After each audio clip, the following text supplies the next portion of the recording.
Oklahoma dropped a crazy 87 points in just the first half, showing off insane offense. They set a playoff record and tied up the series. Now they're heading to Denver, looking every bit like a real title contender. Meanwhile, Denver's coming off a brutal blowout loss.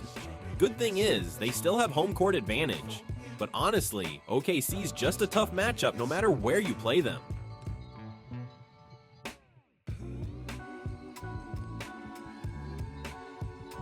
Hartenstein hit his signature push shot, putting pressure on Jokic early. That gave OKC the road lead without much struggle. Denver answered with a Porter Jr. 3 off a Jokic dish. It was their go-to scoring play, and it looked solid, but then Denver got hit with a no call that didn't sit right. OKC kept draining threes like the top-tier team they are. Their shooters were still on fire, just like Game 2.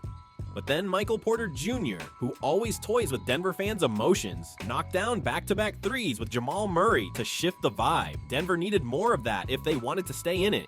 Even though MPJ and Murray were cooking early, Jokic's shot just wasn't falling at all. That strategy to wear down Jokic was clearly working. Chet Holmgren came out super aggressive from the jump, and he got Jokic into early foul trouble. At this point, Jokic wasn't living up to his MVP name. Even Denver's zone defense built around him wasn't helping, and Westbrook couldn't hit a corner 3 to save his life. But you know Russ, he's not gonna just fade away. Career shot 50% from the field on the season. Great anticipation and room service for Russ. Westbrook grabbed a steal and finished a layup to spark some energy.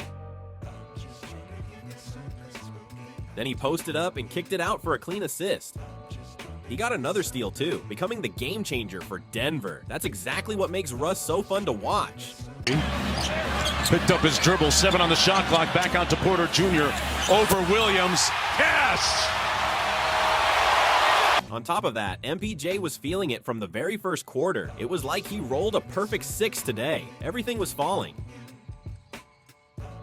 Of course, OKC didn't go away. They're the top team for a reason. Even after giving up the lead, they kept up the tempo. Jalen Williams and Holmgren hit back-to-back buckets. OKC showed they could go toe-to-toe in a shootout too. Even after resting, Jokic came back and fumbled the ball on a fast break. OKC's tough backcourt defense really made their presence felt. SGA, who'd been quiet, finally knocked down a fadeaway jumper. Denver's biggest weakness, their transition defense, got totally exposed. OKC started pulling away pretty easily after that. Westbrook got a little too hyped and bricked an easy layup. Jokic looked like he was really worried about picking up another foul. Cason Wallace read Jokic's passing lane perfectly and stole it. They got in the wings, just what you were talking about, Jay. And Dort couldn't finish. Hartenstein and one! Hartenstein with the muscle and the hustle. That led to an and-one finish by Hartenstein. Jokic just hasn't looked like himself at all so far. He had 5 turnovers in just the first half, which is wild. Thankfully for Denver, OKC's shooting cooled off a bit, so the score gap didn't get too crazy. But still, Jokic's awful first half was honestly hard to believe. Denver, needing to make a push, got Jokic's first bucket of the second half. Then Christian Braun hit a sweet driving layup after hanging in the air. So yeah, not a bad start to the second half for the Nuggets. But SGA used a hard Hartenstein seal screen to drive through the lane. And with Williams scoring consistently, OKC held onto their lead. Then Jokic made another super frustrating turnover. Jokic even got a super easy layup look, but somehow committed an offensive goaltending. OKC could have really capitalized on how off Jokic was, but they were kind of thrown off by Christian Braun's surprisingly solid defense. Jokic's usual crisp, clean game just wasn't there tonight. SGA, who'd been getting hounded all night, slowly started waking up. OKC managed to hang on to the lead, just barely, even though OKC was owning the boards against the zone. They kept getting slowed down by their own cold shooting. MPJ's hot hand didn't cool off one bit. Denver proved they're not just Jokic dependent and took the lead. With 9 on the shot clock, splits the double, sprays it out to Dort, one more, Caruso, cash. Boy, that's big. Shane and Brody watching courtside. Caruso again from deep, got it. Butter. Boy, just an easy look. Then OKC fired right back with Caruso hitting back-to-back threes like he had plot armor. They quickly took back the lead they had just lost. Sure, Denver's play that quarter was impressive too. but OKC's ability to hold the lead was just better in the end. To be fair, the game was still close, considering how off Jokic was. In the final quarter, Russ finally hit a clutch three out of nowhere. Murray kept the shootout going with a smooth mid-range jumper. The guy who stepped up for OKC when SGA was out, it was Jalen Williams who held it down in SGA's absence. Knowing how crucial Game 3 was, both coaches made bold moves. They subbed in Jokic and SGA earlier than expected. Jokic finally hit a big jumper to put the home team back on top. And he's such a playmaker from there, not only for himself, but for others. Gilgeous-Alexander gives the Thunder a 1-point lead with precision. SGA clapped back instantly with a clutch three of his own. Then Jokic turned it over for the 8th time. Unreal. Just goes to show how tough OKC's defense really was. At this point, the game was clearly headed for a clutch finish. SGA wasn't much better than Jokic, just less noticeable. Both Jokic and SGA were bricking everything at this point. Neither was playing up to their superstar status. But OKC had a solid second option in Jalen Williams. Denver had Jamal Murray throwing down bold dunk attempts. These two teams were locked in a straight-up war. As the game neared its climax, Denver's defense was locked in. But Jokic's legs were clearly gone. Every jumper fell short.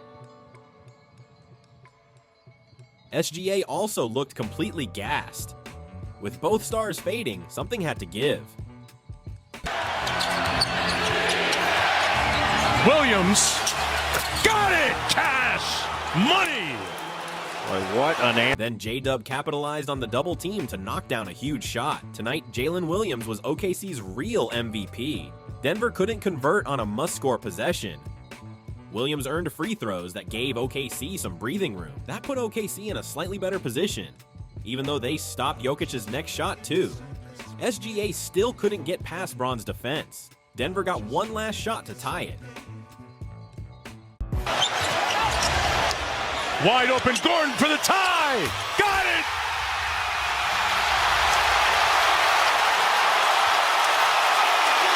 And it wasn't Jokic, it was Aaron Gordon who came through. Just like Game 1, Gordon saved them again. Sure, OKC still had the final possession, but SGA once again bricked a tough shot.